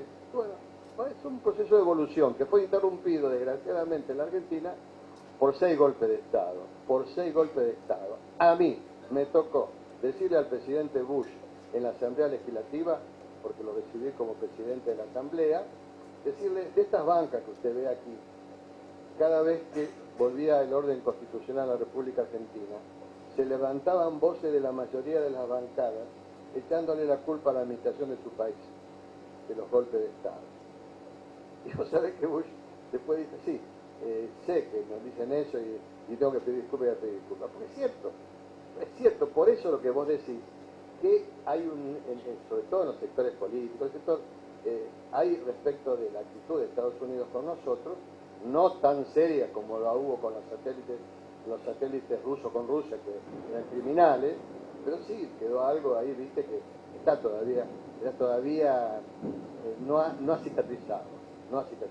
En mi caso, yo siempre tuve una muy buena relación con Estados Unidos, lo que no significa que esté de acuerdo con que las empresas de Estados Unidos, capitales de Estados Unidos, crean que desde Canadá, Tierra del Fuego, tienen libertad para hacer lo que quieren, porque obviamente a mí me llama la atención que el gobierno descubra que los imperios tienen políticas imperialistas. Me llama la atención. Por eso son imperios, porque tienen política imperialista. La capacidad. Acá, mirá, tuvimos los famosos golpes militares, en los 83 fueron las democracias, la nuestra fue la primera. Y bueno, y estaban los consensos de Washington, los programas de ajustes estructurales estaban impuestos, o prácticamente impuestos, y todos los países salieron como pudieron de eso. Chile con una filigrana extraordinaria, hasta Pinochet lo tuvieron de senador. Cardoso, para mí un gran presidente, un estadista, también salió, pero no salen peleándose. Acá creemos que vamos a pelearnos con Estados Unidos quitándole. Pero lógico que decís vos, o los mismos hermanos uruguayos, salen como se puede, no uno sale como quiere. Es hacerse fuerte para adentro. Vos fijate, un país como Chile, que lo tuvo a Pinochet de senador, pero cuando vino Bush hijo a Chile, en la reunión que yo estuve, yo estuve colado porque me invitaron, en la reunión con el Pacífico, Alianza del Pacífico, Bush quiso entrar a la reunión con 3 guardaespaldas y el presidente de Chile le dijo que no, que la seguridad en Chile la daban los chilenos. Hubo un problema diplomático ahí. Y cuando pretendió Bush hijo también que nos incorporamos a la guerra con Irak, le dijo que no, es decir, un país pequeño, pero que tiene la autoridad para plantarse ante los poderes internacionales. ¿Qué es lo que necesitamos? Hacernos fuertes, unirnos con nuestros vecinos, que no es una cosa fácil, pero el camino ya está no digo abierto, pero está bastante avanzado. Y bueno, y llevarnos bien con todo el mundo. Yo no soy de los que cree en las peleas. Yo soy de los que creo, y sé que acá hay gente que no está de acuerdo conmigo, que los ejércitos tradicionales, lo dije adelante de Bush el día que lo recibí, los ejércitos tradicionales en Sudamérica, que fueron gloriosos en la guerra de la independencia, que tuvieron una labor decisiva en la conformación de nuestros estados, pero al desaparecer las hipótesis de conflicto, al desaparecer las hipótesis de guerra, el ejército tradicional es anacrónico. Tenemos que tener un ejército al que tenemos que darle otras funciones. Sobre todo en momentos que el crimen organizado es uno de los riesgos más grandes que viven las democracias sudamericanas. Yo no digo que salgan a pelear, no, yo digo que tenemos una cantidad de decenas de miles de hombres, muchos de ellos patriotas, salvo los que entran ahora porque necesitan trabajar. El que entra al ejército general tiene vocación patriótica, generalmente, es lo que lleva a una persona a incorporarse. Y tenemos ahí perdiendo, sin hacer nada, a personas que podrían estar ayudándonos. Nos falta inteligencia criminal, que eso la podrían hacer. Es decir, tenemos que poner a todos los argentinos detrás de un proyecto. Y en ese proyecto tenemos temas centrales que resolver, que no son el tema económico, eso lo vamos a resolver, que es un tema son el tema del crimen organizado que ha avanzado en forma espectacular y no hay resistencias al mismo. Por eso te digo que una de las cosas que yo insisto con los amigos, yo tengo la ventaja, primero que saben que no voy a participar, y entonces yo hablo con todos. ¿Quién son todos? Es el vicepresidente el mendocino, el presidente del radicalismo, hablo con Macri, hablo con Daniel, hablo con Sergio, hablo con todos. Tratando de que entiendan que necesitamos hacer un gobierno de todos, menos, por supuesto, de los que vos bien nombraste, que van a tener el 32% de piso y el 35% de techo, que va a ser lo mismo que le pasó a Carlos Menem, que tuvo 27 y va a tener 29 o 30, por eso se bajó de la doble vuelta, ¿no? Es decir que yo estoy de acuerdo, que hay una cosa que vos repetís y yo estoy totalmente de acuerdo, que es la idea de consenso, de acuerdo, o en palabras de Francisco, encuentro. Y bueno, y permitir que los otros países, que ya no están en guerra con nosotros, antes sí lo estaba Cuba, antes sí lo estaba Rusia, ya no lo están más, se terminó esa historia, pasó, pum, los abogados decimos, como decimos, ya me olvido, como decimos, preclusión, eso ya precluyó, no se hable más de eso. Ahora que ellos avancen como puedan, que vayan modernizando como puedan, que vayan evolucionando. ¿Van a evolucionar? Sí, señor, van a evolucionar. El mundo no puede seguir así porque esta revolución de la que he hablado 3 veces, y no me voy a explayar, que la revolución de la ciencia y la tecnología va a hacer que este mundo la democracia como la conocemos se vaya imponiendo paulatinamente, en tiempos históricos. No estoy hablando del año que viene ni del 2020. En tiempos históricos se va a imponer seguramente. ¿Te gustó esa de la libertad, no? Por supuesto. Aparte voy a añadir algo. El primer liberal argentino se llamó Hipólito Vieites.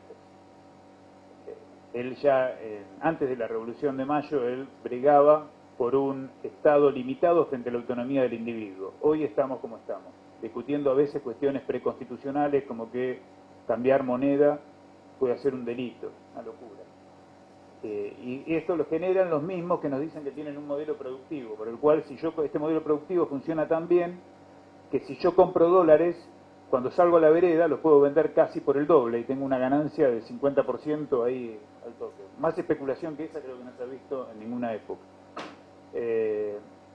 Hipólito Vieites fue el primer liberal argentino y todo el mundo lo reconoce por el nombre del manicomio, así que también eso hay que tenerlo presente, es algo, es bastante simbólico.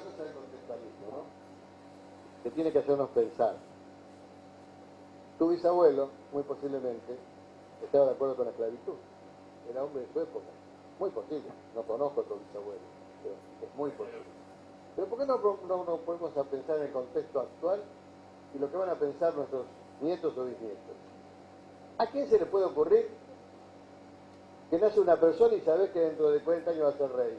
Y le llamamos democracia. Hoy lo vemos así, estamos de acuerdo porque estamos en este contexto. Pero cuando avance el sistema democrático, desaparece la monarquía. Ya Churchill ya lo adelantó.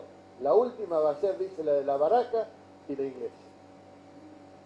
Porque en el contexto de hoy entendemos eso. En el contexto de hoy nos parece natural que haya gente que tenga que robar un pedazo de tierra para construir un proyecto de vida en una Sudamérica deshabitada. Nos parece normal. Y seguimos discutiendo. Y hablamos de la Villa 31, sin saber que los que viven ahí son los dueños. ¿Sabes por qué son los dueños? Porque el derecho argentino dice que si vos estás con ánimo de dueño más de 20 años, sos dueño. Y lo que falta es... ¿Y por qué se nos dejan de joder y le dan los títulos y se empieza a arreglar todo el problema? Yo eso se lo aconsejé, ¿sabes cuándo se lo aconsejé? Perdón. Se lo aconsejé a Lula cuando lo conocí. Yo estaba en Olivos, él fue electo, vino a visitarme. Y Lula es muy comprador, el estilo Chávez, ¿viste? Muy. Me dice, ¿qué consejo me das? Dale título a todas las favelas.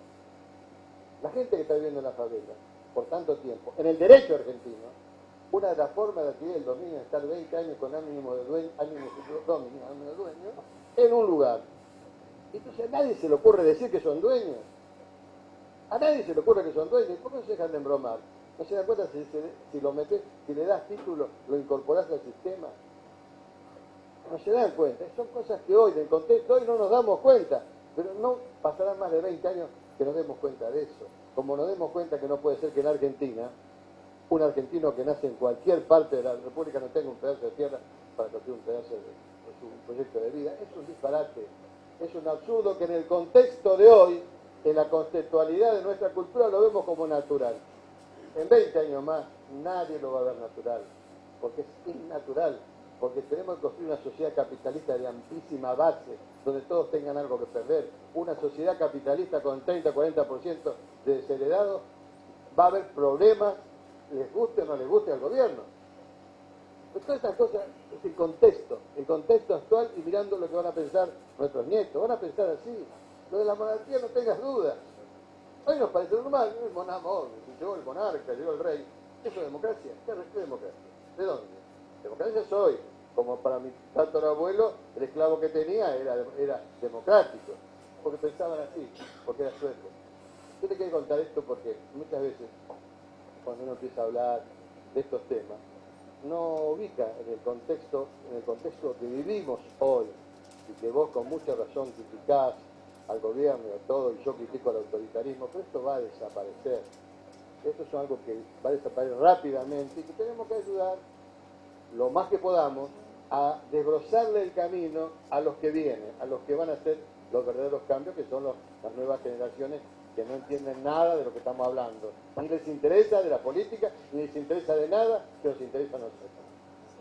Simplemente eso quería decirte, hablamos y finalizar. Sí, para cerrar, yo creo que el contexto es ese que estábamos hablando. Hoy considero riesgoso con el kirchnerismo encaminar determinados cambios. Creo que cumpliendo esta Constitución tal cual está, con sus fallas, que hay muchas cosas de la Constitución que yo critico, pero creo que cumpliendo esta Constitución el gobierno no tendría por qué ser autoritario, ni este ni el que viene.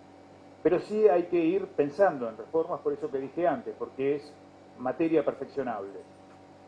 Ahora, para poder tener un diálogo positivo y que nos conduzca a buen resultado, el principio es respetar las reglas del juego. Si sabemos cumplir esta Constitución, vamos a poder cumplir cualquier reforma que hagamos. Si no, nos vamos a parecer esos gordos que llega el domingo, tienen una dieta van a arrancar el lunes, se dan un atracón el domingo, largan el lunes a la mañana con la dieta, ya al mediodía empiezan a vacilar, a la tarde están convencidos que esa dieta no es para ellos y deciden que van a buscar otra dieta que van a cumplir el próximo lunes. Y mientras tanto siguen y así se va repitiendo y van coleccionando una biblioteca de recetas y dietas. Así que bueno, creo que es importante mantener el contexto y respetar las reglas del juego para poder entendernos, porque si no es un diálogo de locos, hablamos y después hacemos cosas que no cumplimos. Y con esto voy a dar paso a las preguntas que surjan. Había pedido la palabra Silvio Maresca recién.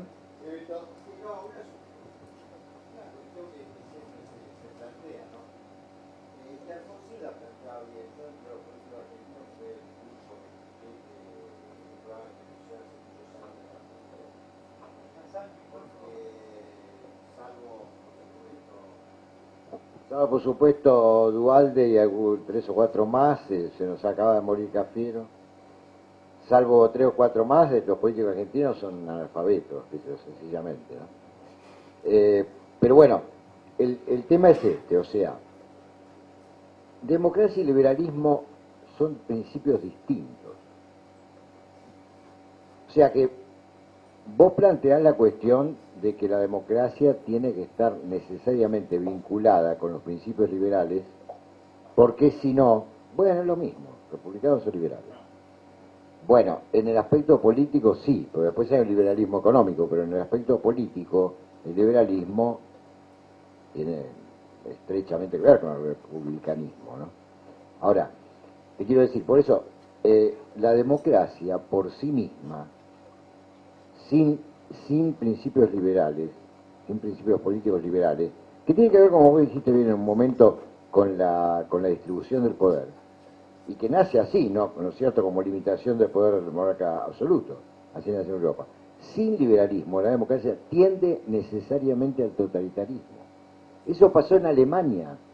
El nazismo fue un régimen democrático. Claro que no fue liberal, no tuvo una pizca de liberalismo, pero democrático lo fue. Fue apoyado por el pueblo hasta el final, por la gran mayoría del pueblo. En América Latina lo que sucede, y lo planteaba muy bien Eduardo, digo, por una tradición de los movimientos populares, populistas, si vos querés, es que, si bien son profundamente democráticos, por lo menos en el sentido de mayoritarios, son antiliberales, o vienen de una tradición antiliberal. El peronismo tradicional, clásico, no era liberal, evidentemente. Las constituciones modernas en general combinan ambos principios, la democracia y el liberalismo. Entonces, quiero decir, es importante distinguir estas cosas, porque el gobierno actual argentino, o el venezolano, bueno, o varios gobiernos latinoamericanos, que son profundamente antiliberales, sin embargo pueden decir somos democráticos, nosotros hemos ganado por mayoría y hemos vuelto a ganar en muchos casos, ¿no? Digamos. Y entonces es cierto, por eso digamos, cierto peronismo más evolucionado, como que plantea el compañero Eduardo Duhalde, y planteamos muchos, sostenemos que el elemento republicano debe ser muy tenido en cuenta por esta tradición peronista, hoy por hoy. Naturalmente esto yo no sé hasta qué punto los políticos del peronismo lo entienden, lo piensan, creo que no, porque el peronismo actualmente para mí no es otra cosa que un aparato de poder sin ideología alguna, digamos, ¿no? O sea, que al que gane Si es peronista lo van a seguir como siguieron a Menem y como siguieron a los Kirchner. Y en ese sentido la tradición verticalista, autoritaria, etcétera, corre grandes peligros de continuarse, digamos, ¿no? Si no hay una profunda transformación espiritual que en gran medida pasa por la formación política. Los políticos tienen que formarse, digamos. Bueno, en fin, hay muchos temas de por medio, ¿no? Pero yo siempre vuelvo sobre ese punto. No confundamos democracia y liberalismo, son dos principios distintos. Democracia quiere decir gobierno del pueblo por el pueblo. Liberalismo quiere decir limitación de los poderes y equilibrio de los poderes. Las dos cosas son necesarias. Cuando predomina la democracia exclusivamente, vamos directamente a la dictadura. Y cuando predomina solo el liberalismo, digamos, corremos el riesgo de ignorar los derechos de las mayorías, ¿no? Ahora, yendo, y por último, a la cuestión de Latinoamérica en particular, digamos, en los 90 los gobiernos de corte neoliberal han sido tan ciegos que los gobiernos populistas, o populistas, o populistas progresistas actuales, con las migajas que han tirado a las grandes mayorías paupérrimas de nuestra Latinoamérica, ganan fácilmente elecciones y es probable que las sigan ganando. Alguien dijo una vez que la democracia era un abuso de la estadística. Yo creo que eso pasa cuando se separa la democracia de la república. La democracia sin la república es necesariamente un abuso de la estadística. Creo que estamos de acuerdo en ese punto. Acá Rosa había... Yo he escuchado atentamente las exposiciones y traigo dos preocupaciones: la corrupción reinante y la destrucción de la identidad argentina. Esa identidad que produjo en la generación del 80 ese ánimo de superación, de crecimiento, de educación y de progreso.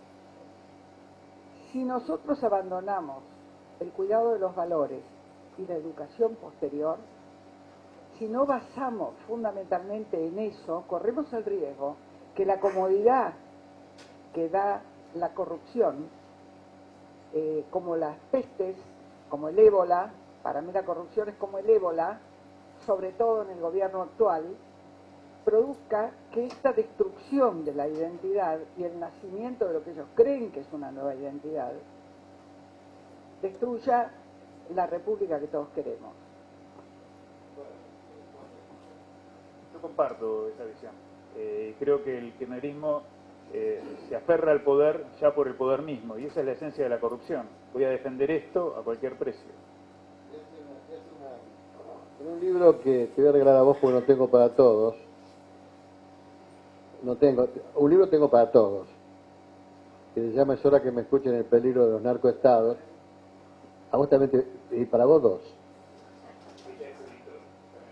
Para vos dos. En el año 1987, yo era uno de los pocos sobrevivientes del tsunami radical. ¿Qué quiere decir tsunami radical? Ganaron todos los radicales y quedamos pocos peronistas. Como había sido destituido por el golpe militar del 76, inmediatamente me di cuenta de que había cambiado la gente. Estaba cambiado el hombre argentino. Estaba cambiado. Era otro. Ese hombre de la municipalidad que vivía para la municipalidad, que estaba en cualquier dependencia municipal, pero estaba todo el día, era su orgullo trabajar en la municipalidad, ya no lo era tanto. A poco tiempo, los coches que sacábamos de la vía pública porque estaban mal estacionados por lo que sea, lo guardábamos como siempre al lado de la municipalidad y empezaron a desarmarlo, nos robaban piezas. Qué raro, nunca había pasado. Bueno, vamos a buscar un policía porque cuide. Siguen robando, el policía ayudaba. ¿Qué está pasando? ¿Qué cosa rara está pasando? Un día viene el obispo de Lomas y me dice, igual de los curitas dicen que hay droga. Año 84. Le digo, no, señor, me lo va a decir a mí.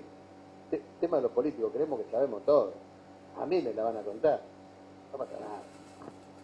No, que los curistas, bueno, como era amigo del obispo, de Desiderio Colino, me dice, bueno, voy a invitar a tomar mate a los curistas para que te lo cuenten a vos. Vinieron los curistas y me lo contaron. Le creí más o menos, porque esa soberbia de la que hablo se mantenía. La mitad. Los curistas están equivocados. Bueno, al mes, mujeres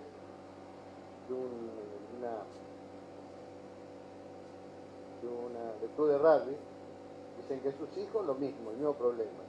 Ya me empecé a preocupar. Yo no sabía nada miércoles, ni lo creía, negaba el problema. ¿Y quién sabe de esto? Y la Universidad de El Salvador, me dice el obispo. Fui a la Universidad de El Salvador y mire lo que está pasando. Igual está pasando en todos lados, Eduardo. ¿Cómo está pasando? Está pasando en todos lados.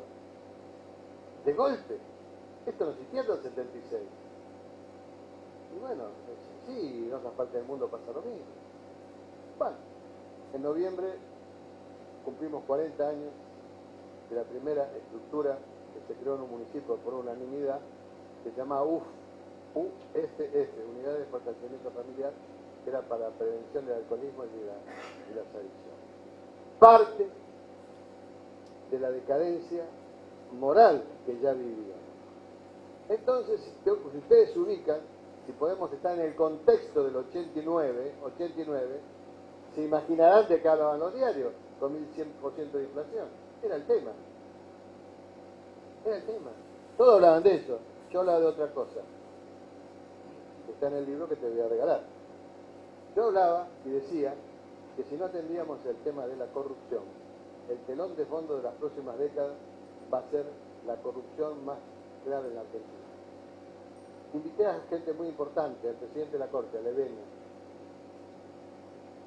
estaba Loro, estaba De la Rúa, estaba Vélez, estaba un militar, ¿cómo se llama? Un militar, 2 hombres que me puso la iglesia.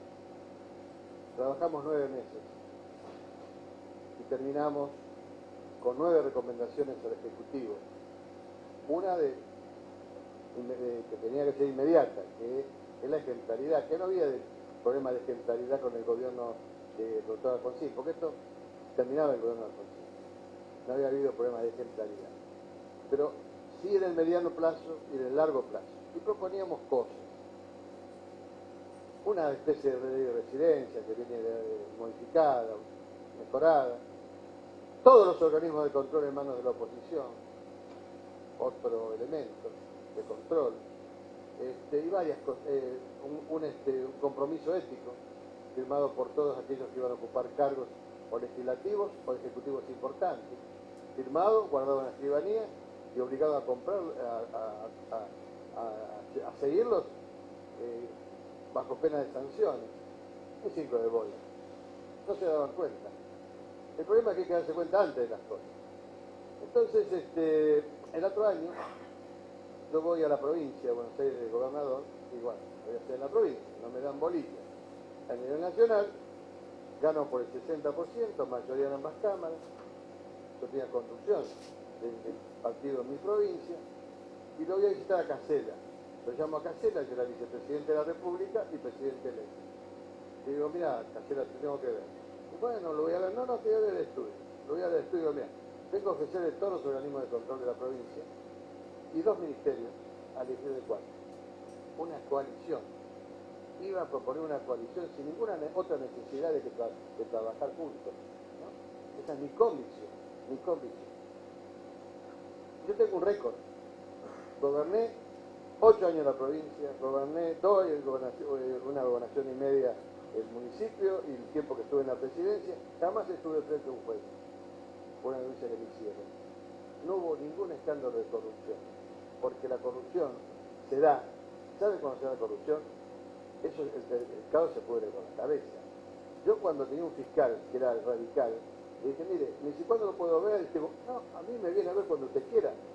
Los fiscales, sobre todo el fiscal de la provincia, de una fuerza enorme. Usted, si sabe que está, me viene a ver. Si estoy teniendo una persona, me espera 5 minutos y la atiende. al mes viene y me dice, mire, el ministro de las Públicas estuvo pidiendo unas coimas aquí y allá. Bueno, déjemelo el problema. Mando a averiguar y era cierto. Entonces estoy por teléfono y se enteraron todos.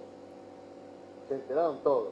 Todos los que estuvieron en mi gestión firmaron un compromiso ético. Por lo cual, hoy me putean muchos. ¿Por qué? Porque no se pudieron jubilar. Las jubilaciones de privilegio. Fueras un día legislador y te jubilabas.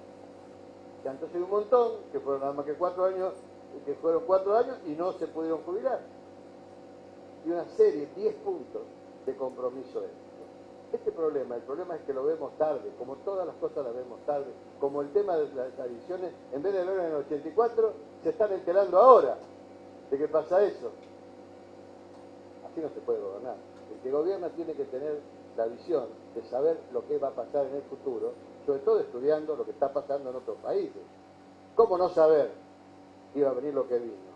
Por eso el tema de la corrupción, te voy a dar en el libro, está toda la comisión, que yo te digo, está el de BN, que es el presidente de la Corte, están todos, y las 9 conclusiones, que traen un libro de humanización a mega barbarie.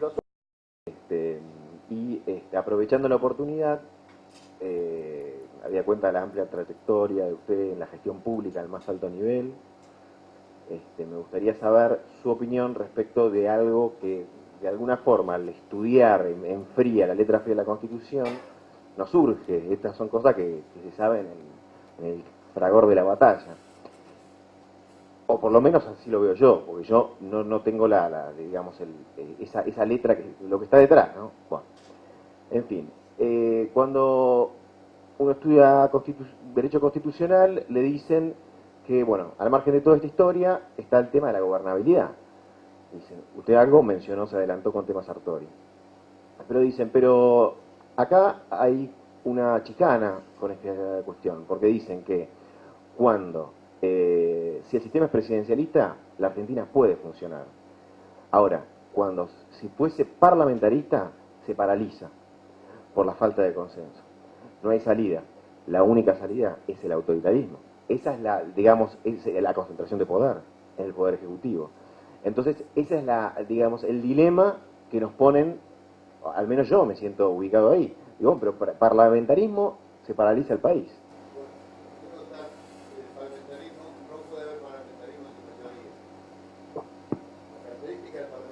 Que no se paraliza, porque el gobierno, el día que pierde la mayoría, pierde el gobierno. Pero por esa razón, si vos no tenés mayoría, si vos no tenés la mitad más uno de los senadores y los diputados, el presidente de Italia te da tanto tiempo para que armes gobierno. Y si no hay gobierno, y si no lo armás, llama elecciones. Es el sistema que te facilita precisamente gobernar, porque gobernás con mayoría, pero con mayorías coaligadas. Lo que hace, distinto, si un gobierno saca el 60%, por ahí se convierte en medio autoritario. Lotano, vos sabés, como nosotros, tiene bastante historia con el autoritarismo. Pero bueno, es así. Yo la verdad es que yo creía en el parlamentarismo. Ya te digo, vos sabés quién es Sartori, la mayoría de la gente no sabe quién es Giovanni Sartori. Es el padre de la ciencia política, es destacado en todo el mundo, es citado por todos. Y de casualidad me hice amigo de él. Te cuento por qué me hice amigo. Yo era predicador, reitero, ni político ni religioso. Predicaba sobre los valores hace 35 años. Y viene un director del Banco Provincia y me dice, che, hay un itano que es pariente mío, que dice en Italia la misma boludeces que decís vos acá. Y viene ahora, año 87 era, no son tantos años, 87. Y vino y lo conocí.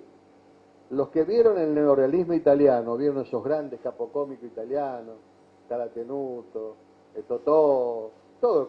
Eso es Sartori. Es un tipo así italiano, golpea la mesa. En esa época no había escrito lo que era su obra cumbre, que fue el Homo Videns, que fue en el año 92. Yo me hice muy amigo, a punto que él me entregó el primer honoris causa en Génova, en el año 92, antes de publicar el libro, por los aportes hechos a la prevención de las adicciones. Bueno, cuando hablo con él, ¿cómo no le voy a hacer caso? Yo me pasé perdiendo tiempo con él. parlamentarismo, y cuando él me explica por qué no acá, por qué no todavía acá, me pareció absolutamente razonable, porque estos grandes tipos, es considerado por los alumnos de él, que son famosos, hay premios Nobel, como realmente un sabio, ¿no? Y te convence enseguida. Cuando fui a ver al Papa hace 4 meses, lo volví a ver, lo fui a ver con, ¿cómo se llama este muchacho que era? Con Claudio Sin, que es senador ahora Lo fui a ver también para preguntarle una cosa, nos dio una lección este viejo espectacular. Entonces, ¿cómo lo voy a cambiar? Mi idea de él, porque el razonamiento de él me hace cambiar. Son tipos inteligentes, es lo que digo yo. Tenemos que buscar a la gente capaz e inteligente en todos los temas, por supuesto que sea patriota, ¿no es cierto? Y las universidades, mira, una cosa que yo ponía en eso que te voy a regalar a vos, que está en este libro, es que yo estoy en contra, que acá algunos se van a enojar porque debe tener alguna de esas empresas que se las contrata para hacer estudios, ¿cómo se llama? Consultora. Las consultoras de mi provincia privilegiada eran las universidades. Yo en vez de pagarle 2 millones a una consultora, le pago 4 a una universidad. Es todo joda. Me acuerdo que Pichiche un día le dieron un crédito de Europa y vino y dice, sí, pero tiene que tener determinada consultora. Dice, ¿cómo consultora? Acá nosotros no queremos consultora, queremos universidades. No, mire, nosotros, le dice, nosotros somos muy honestos. Sí, ustedes son honestos con la bragueta abierta, le dice. Porque en realidad no son honestos. Están para afanarte, están para afanarle a la gente. Entonces, cuando vos me preguntás de este tema, bueno, es el tema que a mí me obsesionaba, pero cuando a nadie le interesaba, a nadie no. Favaloro fue el faro de esa comisión. Un hombre que tenía ideas clarísimas de lo que había que hacer. Y hoy creo que tenemos que empezar de nuevo, porque la corrupción no es nada más que del Estado Nacional. Los que crean que cambiando el gobierno vamos a recuperar la honorabilidad, están totalmente equivocados. Se ha penetrado a lo más hondo, Entonces, esto requiere un enorme esfuerzo. Primero, de ejemplaridad de que está arriba, ¿no? Primero de ejemplaridad, pero después de una gran tarea, porque se ha descendido mucho. Hola, buenas noches. Mi nombre es Nicolás Lariza y bueno, lo conozco a Ariel, vine por él, tenemos amigos en común y bueno, me hizo la invitación. Soy militante del peronismo bonaerense en Merlo, con Gustavo Menéndez, y bueno, y tengo la chance de conocer a un nombre muy allegado a usted como es Jesús Carilino, en Malvinas Argentinas. Y bueno, básicamente, analizando todo lo que se ha dicho, yo creo que cabe resaltar, entre todos los modos de política propuestos por usted y por Ariel también, el concepto, uno de los principales bastiones del peronismo para mi gusto, para mí el principal, que es la soberanía nacional. Yo lo que creo es que las democracias, cada una a su estilo, como usted dijo, algunas que se pueden criticar, otras que se pueden decir como democracias como dictadura disfrazada de democracia, cosas así, pero democracias al fin, que le han dado soberanía nacional e identidad a los países, yendo a los casos más extremistas, como lo puede ser Venezuela. Yo no creo, por ejemplo, que se necesite liberalismo sí o sí para establecer una democracia fuerte en los países. Lo han demostrado Brasil, lo ha demostrado Perú, con niveles de tolerancia totalmente respetables. Y bueno, básicamente yo no lo creo. Yo creo que cualquiera, como usted lo dijo, puede hacer una evolución. Bueno, en Malvinas tenemos un panadero que hizo de un municipio vacío la capital nacional de la salud, por ejemplo, entre tantas otras cosas. Tenemos un sindicalista en Brasil que bueno, hizo una potencia económica de las más fuertes de América Latina. 2 ejemplos, uno alejado del otro. Y bueno, en fin, lo que usted proponía del sistema parlamentario hablaba sobre imponer a largo plazo, dijo. ¿Cómo fue? Ah, está bien. Me convence que no es el momento, digo, que hay que aplicar algunos de los criterios del parlamentarismo para que Bueno, está bien. Básicamente yo coincido con usted en que sería una buena forma de interpretarlo a futuro para no tener un presidente con superpoderes, por ponerlo entre comillas. Y yo les pregunto, por otro lado, si la evolución, creen a la evolución como algo fundamental para la identidad nacional de los pueblos, la postura de cada uno. La tradición tiene siempre una visión de futuro. Cuando vos querés romper con eso y hacer una historia nueva, vos estás destruyendo la identidad de tu país. Eso es lo que está haciendo el kirchnerismo. Néstor creó todo. Claro, anteriormente hay una historia, y las tradiciones reúnen valores, reúnen ideas, reúnen conceptos de lo que se quiere ser. La patria es la tierra de los padres de uno. Y uno trata de convertirse a su vez, que los hijos tengan la misma patria de uno. Uno quiere proyectarse a través del tiempo. La tradición permite eso. Cuando vos querés romper la tradición, querés empezar de nuevo, querés hacer una revolución, escribir la historia de nuevo, estás rompiendo la identidad. La evolución permite afirmar la identidad. Es lo que va junto con la identidad. Lo otro es un ataque a la identidad. ¿Alguna pregunta? Voy acá y después voy allá. Gerardo Tacone. Bueno, gracias a ambos. Fue hasta ahora muy interesante. Espero que esta consulta que les quiero hacer, a ver si la puedo explicitar un poco. Yo tengo dudas justamente de reformas constitucionales y de próximos gobiernos por la falta de representatividad de nuestros dirigentes. ¿Por qué digo esto? Yo creo que la dirigencia política que tenemos actualmente surge de autopostulación y no surge de realmente una elección desde los partidos políticos a los cuales dicen que representan. Creo que hay una crisis partidaria muy fuerte, con lo cual me parece muy difícil, yo estoy de acuerdo con usted en recurrir a los más capaces, me parece muy difícil que podamos encontrar los más capaces. Actualmente la dirigencia dice que fue electa por el pueblo basándose en una elección presidencial. Y eso es una elección de presidente y no sé si de vicepresidente, porque tampoco tienen cartas como para decir que fueron electos. Y ni siquiera hablemos de los que son candidatos a diputados y senadores que no fueron elegidos por nadie, sino que se postularon. Con lo cual, y hay muchísimos ejemplos, de dirigentes actuales que surgen a partir de su popularidad en los medios y no de realmente una carrera política y una formación política.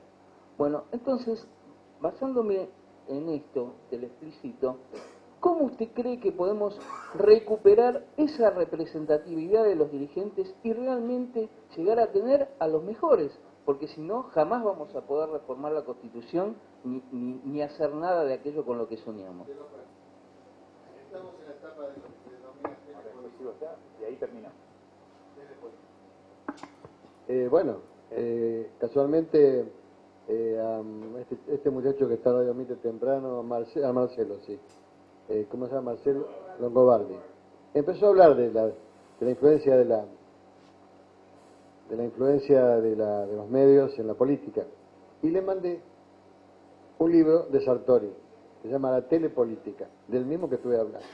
Sin darme cuenta que me lo había dedicado Sartori, entonces me lo mandó de vuelta y me dice, ya lo leí, pero está dedicado a vos. Estamos en un fenómeno nuevo, que usted lo está expresando. La gente ve la televisión y toma decisiones sin siquiera entender o escuchar lo que están diciendo. Por eso este señor escribió un libro que se llama el Homo Videns. El Homo Videns, a diferencia de nosotros, que no somos Videns, son los nuevos, toman decisiones por lo que ven. No hacen ningún razonamiento complejo. Entonces, si esta chica que violaron y mataron, la había matado el padrastro, no el portero. ¿Por qué? Porque la gente lo miraba y la gente decidió, porque lo veía por televisión, que el que le había matado había sido el padrastro. ¿Te recuerdas? Y que el tipo era bueno. Eso es un ejemplo de lo que es la telepolítica. La gente tomando decisiones por lo que ve, ni siquiera por un razonamiento. Para estar entendiéndonos tenemos que hacer nosotros una abstracción, se llama abstracción compleja, para entendernos. Los seres humanos son los únicos que hacen abstracciones completas. Sin darnos cuenta estamos haciendo una abstracción completa. Ahora ya no hace falta eso. Ya no hay que hacer ninguna abstracción. Usted prende en la televisión, ve una cosa y toma una decisión. Por eso, en la última visita que referí a este hombre que fui con Claudio Zin, él le dijo, habló del Homo videns, que viene reemplazando al Homo sapiens, y él dice, no, al Homo non sapiens, Sartori, porque ha cambiado todo, porque es lo que dice usted, porque estamos en un berenjenal, porque no sabemos cómo se sale, porque es demasiado nuevo esto. Entonces su duda la tengo yo, porque sería muy fácil para mí decirle, vamos a organizar los partidos políticos nuevos. No sé si se puede hacer, no sabemos si se puede hacer. Y tenemos que bailarlo con la música que nos pone. ¿Pero qué nos pone el gobierno? Que nos pone esta nueva revolución. ¿Cómo vamos a salir? No se sabe bien. Lo dije antes y lo repito ahora. En poco tiempo, en décadas, todo lo que hemos conocido en materia de organización del Estado va a cambiar. La forma de elegir a nuestros dirigentes va a cambiar. La idea esa de que cada uno en nuestra casa va a tener un ordenador que con su dedo va a poder votar desde su casa, no solamente para elegir, sino para cualquier otra cosa que le quieran preguntarle. Vienen tiempos nuevos y su pregunta no tiene respuesta que no sea una sanata, porque yo podía sanatearle diciendo vamos a organizar, no, es muy difícil. Por ahí. La política tiende a lo ideal, pero se hace con lo que hay. Esa es una regla básica y sobre eso hay que trabajar. Tengo una pregunta muy simple. ¿Por qué Argentina, en cuanto a la política, es tan personalista? Tanto comparando con Europa, Estados Unidos, como países de Latinoamérica. Esa es la pregunta. El contexto, para ver si por ahí no me expreso bien, es, por ejemplo, acá cuando yo me fui del país en el 2001, volví en el 2008. Algo que me impactó fue encontrar que uno era macrista, el otro masista. Y en Europa nadie es rajoísta, nadie es cameronista. En Uruguay nadie es tabarista. ¿Por qué pasa eso en Argentina?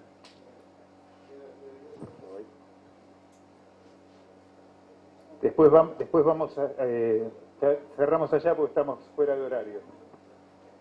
Lo que vos decís es exactamente como lo contás. Es más, una vez que llegan, un radical se convierte en alfonsinista, se llega un peronista en un dualista, en un kirchnerista. Es un problema muy serio que tenemos nosotros, porque los partidos es como que se han desintegrado. Las entidades partidarias, la gente sigue teniendo un sentimiento por los partidos políticos que está flotando allí, ¿no es cierto? Entonces votan generalmente justicialismo o radicalismo todavía en gran proporción en todo el país. Pero no está lo que estaba antes. Antes, como decís vos, era el radicalismo. Ganó Alfonsín y fue el alfonsinismo. Los ismos es la demostración clara de que no hay una fuerza política contundente. Cuando la fuerza política es contundente, no hay ismos. Yo rechazo siempre los ismos. A mí nunca me gustó que hablaran de dualismo, ni de peronismo, sino de justicialismo. A mí me gusta más el término justicialismo porque tampoco es personalista y porque el mismo Perón nos dijo que había que terminar con los personalismos y que había que institucionalizar el partido. Yo estoy convencido que vos tenés razón y tenemos que cambiar otra cosa que tenemos que cambiar. El peronismo, aparte de que se convierten al ismo de turno, son de lealtades sucesivas también. Menemismo, valdismo, kirchnerismo, hay muchos.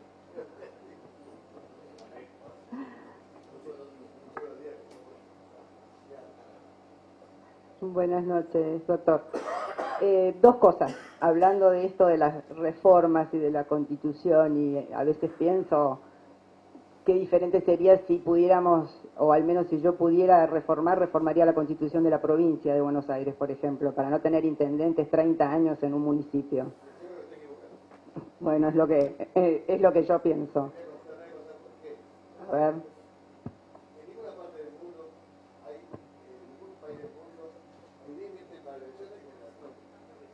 En ninguna parte del mundo hay límite para la elección de los intendentes. En ninguna parte. Ahora, como está de moda, Es como cuando dijeron, porque murió un concreto en el coso, tenemos que sacar la conclusión. No se pueden tomar decisiones así. Esto que los intendentes no pueden ser renovados es... ¿Por qué pueden ser renovados? Porque son los gobiernos de la vecindad, son los que la gente conoce. Entonces en ninguna parte del mundo hay límites. En Europa, en Estados Unidos, hay intendentes que lo son de por vida, porque lo eligen sus vecinos. Lo que pasa es que cuando son municipios muy grandes empiezan los problemas. La idea es gobierno de la vecindad y siempre se ha calculado que un municipio de vecindad no debe superar los 150.000 habitantes. Seríamos una novedad si nosotros limitaríamos la cantidad de ejercicio de un intendente. Y yo no pienso ser intendente, le digo. Terminamos acá y después hacemos una más allá y ahí sí, ahí terminamos, ahí cortamos.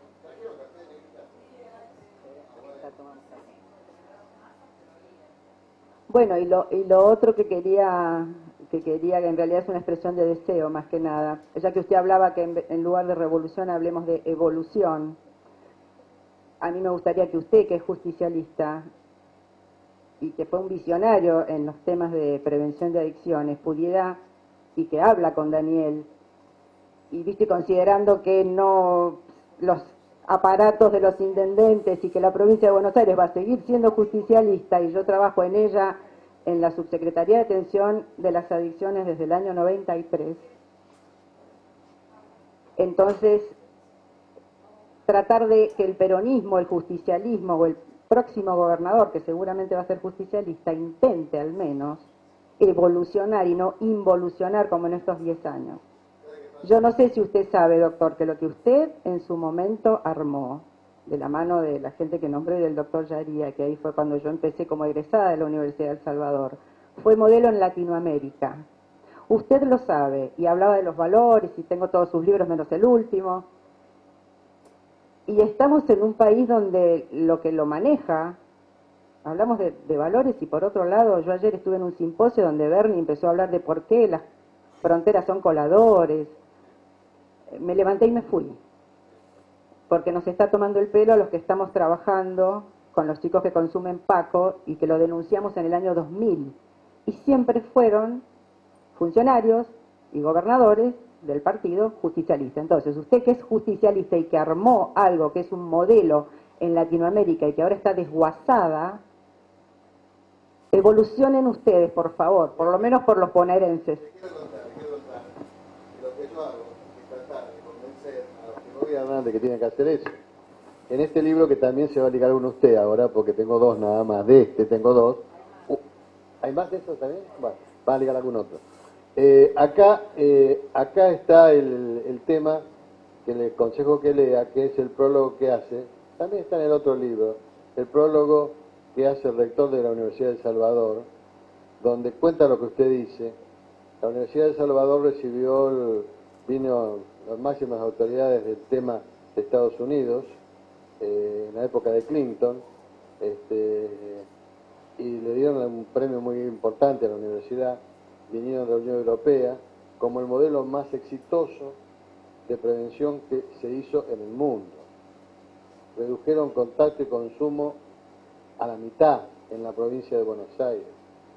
Este modelo se puso en marcha, después vino Felipe, lo declaró política de Estado, después vino después la malaria, se empezaron a abandonar muchas cosas, no hay plata, y unas cosas que se abandonaron fue desgraciadamente. Y bueno, y yo lo fui a ver al intendente capital, digo, Lucite, querido, anda a El Salvador, que te explique cómo se resuelve este tema. ¿Tiene resolución este tema? No hubo caso, no hay caso. Todavía no entienden lo que está pasando y la gravedad de este problema. El tema del crimen organizado es el tema más grave que va a enfrentar Sudamérica, dentro del crimen organizado, el narcotráfico, pero dentro del crimen organizado, que incluye otras cosas tan graves como esa, como el tráfico de armas y todo lo que sabemos. Firmo libros y me despido de ustedes. Vamos a la última pregunta. ¿No, listo? No.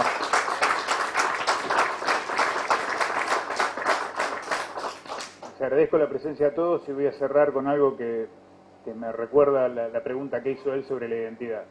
Hoy es 28 de octubre, Mi padre falleció el 28 de octubre de 1985 y una vez escribí algo que se llama 28 de octubre o un día cualquiera o 28 de octubre.